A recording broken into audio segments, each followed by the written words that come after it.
had 10 issues of X-Men, and then they canceled the book, by the way, and for almost 2 years. And then they brought it back because all the people were writing and saying it. Anyway, so Stan said to me, how do you want to be credited? I said, with my name. He said, well, you know, a lot of guys who work for other companies, you know, they like to, you know, change their name and, you know, be listed as with another name. I said, no, that's fine, that's my name. He said, well, okay, you know, they might not like it over DC. I said, well, screw that. Really? He said, well, anyway, the thing is, you know, if you work for us, we may not be that happy that you're working for DC. I said, well, goodbye, Stan, I'll see you later. He said, hold on, just a minute. No, don't worry about it. We'll list you however you want to be listed. How about Nefarious Neal? Stan, that's stupid. So he said, well, we'll list you with your full name. I said, fine. That was the last day. That was the last moment anybody changed their name to work for the other company. Done. Right there. And a bunch of other titles. Julius Schwartz would come into a room that I was working quietly, minding my own business, and he would show me a newsletter that was printed on a mimeograph machine. You remember? No, yeah, I do. Remember back in the old days? My school. You could print maybe 4 copies and you couldn't read it anymore. And they used them in schools and what the hell is that? So he would bring in a mimeograph of a newsletter written by, say, Roy Thomas or some strange person out there. And I would say, what is this? He said, it's a fanzine. It's a mimeograph. It's like 4 sheets of mimeograph paper. He said, yeah, it's a fanzine. I said, who writes this? He said, fans, comic book fans, they write this and they send it to. I said, how many did they send out? About a dozen. About 12 copies. There's about 12 copies who cared, of people who cared. 12 people who cared. They were the fans. They were the crazy fans. Look at what we have now. Look at you people. You're the crazy fans now. No mimeographs. You have conventions. You have we're taking over the world. I hate to say it. We're taking over the world. And we are. In the United States, there's 100, probably more now, 100 comic book conventions in the United States alone that has over 20,000 people for their convention. There's over 100. There's only 52 weeks in a year. And there's over 100 conventions that have over 20,000 people. There's 200,000 little conventions that have between 3,000 and 10,000 people in the United States. When I say we're taking over the world, it's geek world, buddy. I'm telling you, it's geek world. We are taking over the world. And nobody dies. You were also very involved with the single... I went to Brazil many times, but I was doing a lot of advertising work at that time. And advertising work takes weekends and all kinds of time, and so I was never able to come, even though I said I would like to come. I am now back in comic books. You know something about comic books, you turn the pages and you read the balloons. You don't watch TV and wonder who did that stupid work on TV that the commercials are all about, that are trying to get you to buy crap that you don't want. I used to do that. I did a lot of that. But they paid me a lot of money. 4 or 5 times as much money as they pay me in comic books. So, as a result, I have to come to conventions and take the money out of your pocket. But I like it. We have a good time, don't we? Yeah. So you make sure when you leave here, you go down to my booth and go to their booths. They're really wonderful, and I hope you participate. participate in enjoying Artist Alley. The more time you spend at Artist Alley, the more artists you get to come to your conventions, because the people who run the conventions, they go, hey, Artist Alley was popular this year, let's have some more. And then you get to talk to the artists that do the comic books you like. So you'll have a great time. If you come to my booth and you're willing to talk to me, I may say something funny to you and you may not understand it. It'll be in English and you can ask your friend and laugh a minute later. But that's okay. So if you ask questions, what are we going to do with Q&A, right? Yeah, a question. That means question and answer in English. That means question and answer in English. Q&A. Q&A, yes. You know that. Yeah. I know you do. So when we do that, you'll repeat what they say. They have a translator. You know that drawing is like 40 years old. It's older than everybody in this room. Looks pretty good. Guy over there. Okay, I'm ready to go. So you just invited everyone to go to Artist Alley. Yes, please do. Yeah, and you are very active about creators' rights. And I won, didn't I? Yeah. Pretty much. So you helped change some. No, I didn't help. I did it. No, I did it. I didn't help. How do you Oh, I compare? didn't help. No, you did. No, the other guy said, "Oh, you can't do that deal. You can't do that deal. That's bad. You can't do that. You can't get the original art back. You can't do that. You can't get royalties." Neal, shut up. That was the other people. There were people who were in the comic book industry, how shall I put it, that were so frightened to lose their jobs that they wouldn't object to somebody cutting up their artwork and throwing it in the garbage in front of their eyes. And I saw it. And I told the guy who was doing it that if he did any more, I would punch him in the face really hard. And he stopped. And that ended the destruction of comic book art at DC Comics. Later on, it took me 7 years to get the artwork returned.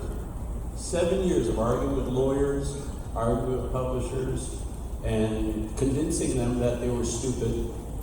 I don't know why you actually have to take the time to convince publishers that they're stupid. So I would make the case here that publishers are stupid. Now, that's not to say all publishers and all individual people at a publishing company are stupid, but if you say to a publisher, that artwork belongs to the artist, you shouldn't destroy it, and if your only choice is to destroy it and throw it in the garbage, why don't you give it back to the artist anyway? And they say, why? Because like Donald Trump, you're stupid. To write comic books that make more money for you so that they can be proud of what they do and it makes you more money. Why don't you give a royalty to the artists and writers? Why should we give royalties? Because if they do better comic books, you will make more money. Oh. Oh, really? Yeah. I mean, think about this, Mr. Publisher or Miss Publisher, whoever it happens to be. If an artist and a writer come in and they do a comic book, they create a comic book, and it sells 1 million copies for you, don't you think they deserve a royalty? Yeah, 1 million copies, that's a lot. You see, that's why you want to give them royalties. Oh, I guess we could do that. Our conversation is over. Publishers, they didn't treat the artists and writers very well. So the artists and writers were actually afraid. They were afraid they would lose their job. I know it sounds wrong. I know it's sort of evil. But I'm not afraid of anything. They send security up here to bring me up here. They're really, every one of those security guys are nice guys. If somebody came near me, I'd kill him. You cannot fight publishers and be afraid. Right now, I can tell you this. Nobody in the comic book industry is afraid anymore. Everybody's just flying. And they fight for their royalties, and they fight for their page rates, and they certainly get their pages back. And they fight. And if they tell the companies, you know what? If you don't treat me right, I'm going to make a publishing company of my own. Oh, really? Yeah. That's what happens today. Anyway. How do you compare with Go over there and steal that and put the two of them in one book together and call it Green Lantern, Green Arrow. And he told me about it, and I said, what? Green what and green what? That's the dumbest title I've ever heard. It's green to green guys?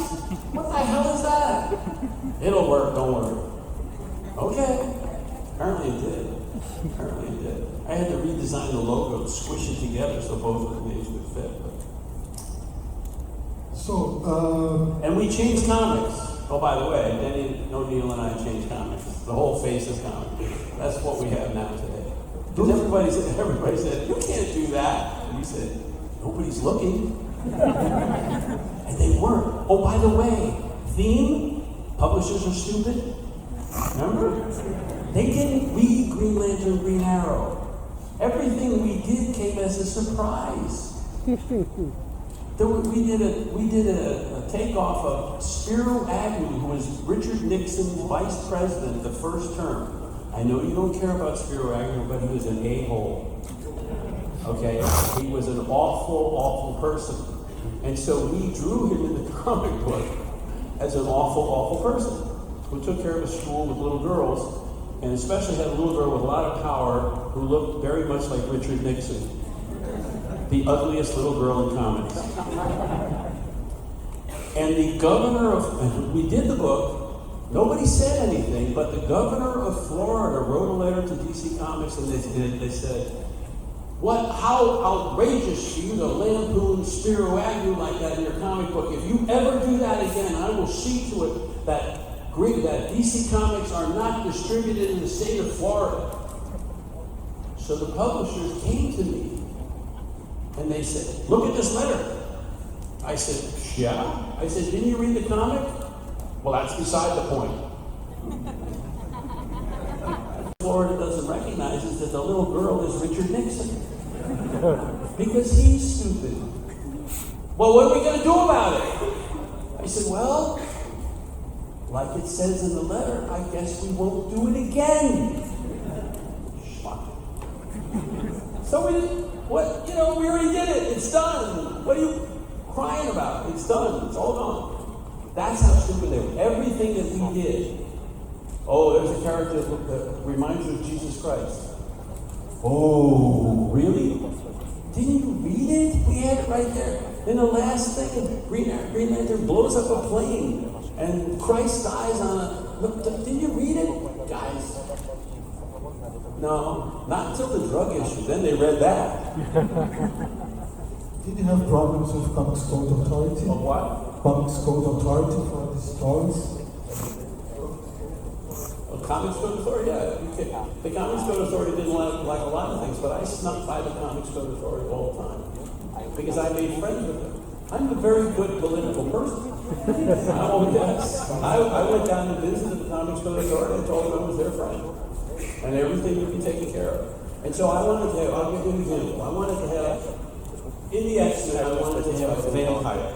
Now, you couldn't, under the Comics Code Authority, have a wolfman or a vampire. Couldn't do it. Couldn't do monsters, but basically couldn't do vampires. But I wanted to have a vampire. And the Comics Code Authority basically said you can't do that. It's right in the bylaws. So I thought, let me see, what is a vampire? A vampire is like a bat with leathery wings that flies around at night and it sucks your blood. Can I make an analogy between blood and energy? So what if not a bat, but a pterodactyl, Sauron, flies around at night, comes in, and sucks your energy. Is that a vampire? No. They let it go through. It's just for fun. Look, let's be honest. There are a whole bunch of muscle men in costumes with lines on their body, with bats and S's on their chest. They're pretty much the same, aren't they? Everybody draws them the same. Everybody draws a muscular guy, and they draw them the same. Pretty much. I mean, boring. I mean, really, boring. It's boring to draw. There's regular people out there that are way more interesting. You got to take a drawing class. Take a drawing class and put models up there that don't look like perfect people. And they're a lot more interesting to draw. Personally, I would rather draw a gorilla. I mean, if given the option. Say, would you like to draw a cover of Superman or Batman, or draw a cover with a gorilla on it? I would take the gorilla. Because they're interesting. You know, a gorilla, very interesting. Giraffes aren't bad. But gorillas, they're really great. I know some people who look like gorillas. I'm just saying, gorillas are great. You know, just pretty boys with muscles. No, I'm sorry. You get bored of them really quickly. I know I have an obligation to tell you what character I like best, because you know when you're fans and you believe in that stuff. I don't. A bunch of muscle guys, really. So I will say this. I kind of like Batman because he's like two characters, Batman and his cape. Right? Right. You really have fun drawing that cape. It's a lot of fun. I have a great time. So I draw the hell out of it. But Batman himself, you know, the muscle guy. Unless he's doing gymnastics or something, you know. Or fighting a gorilla. Let's go. That was the answer. That was the answer. Vamos para a próxima. Tá ali? Lá. 35 years, and now I like Batman Odyssey. And if you didn't read Batman Odyssey, you missed something big. And then if you didn't read Deadman after, you missed something big. And now if you're going to miss Batman versus Ra's al Ghul, you're going to miss something big, because in the end of that story, those comic books are going to end up talking about the ecology and fossil fuels and how to get rid of them by using hydrogen power. And DC Comics doesn't even know I have that in the story because they don't read their stuff. So that's my favorite story. It's a continuing story from Batman Odyssey to Deadman and on to Batman versus Ra's al Ghul. That's my favorite now. Before that was, Superman versus Muhammad Ali. I think Superman versus Muhammad Ali hits all the points that you want to find in a comic book. It's not a great comic book. It's not incredibly well written. It's not intellectual. It's not Brian Michael Bendis conversation. 5 pages in a row. Amazing art. Amazing art. The art's pretty damn good, because I did study Muhammad Ali's boxing styles, his several styles, the rope-a-dope and all the rest of that stuff. So if you are any kind of a boxing fan, you will like the comic book big time. I will tell you a story. I mean, you want to hear a story, don't you? Yeah. This is a great story. A little, no, it's not it. A black guy, light-skinned black guy, and we were talking about Superman versus Muhammad Ali because he bought a copy. He brought his copy in to sign, and it was all dog-eared and crazy. And he had another copy. It was a hardcover, and we started a conversation. He said, "You know, I work for Muhammad Ali." I said, "Really?" He said, "Yeah, I was his trainer." I said, "Well, when are you talking about? I know who his trainers are, and you weren't one of them." He said, "No, near the end, when he was sick. Ali had a cook who would do housework and do cooking, and then he had a trainer, physical therapy, because, of course, his health was failing. So he needed a training room. So he had a training room, and this guy would train him every day." I said, that's very interesting. He said, "You know, I brought the hardcover version, the new reprint of the big one, to Ali to sign." I said, "Cool, that's really cool." And he signed it. Yeah, he said his hand was a little shaky. I said, "Okay." He said, "You know what he did then?" I said, "No." He said, he asked me if I could get 10 more copies. Oh, okay. So what'd you do? He said, I went to the stores because it was still out. And he got 10 copies of the hardcover, the big hardcover. And I brought them to Ali. And we spent the next day cutting all the pages out of the book and pasting them up on the wall in front of his train. Wow. That for a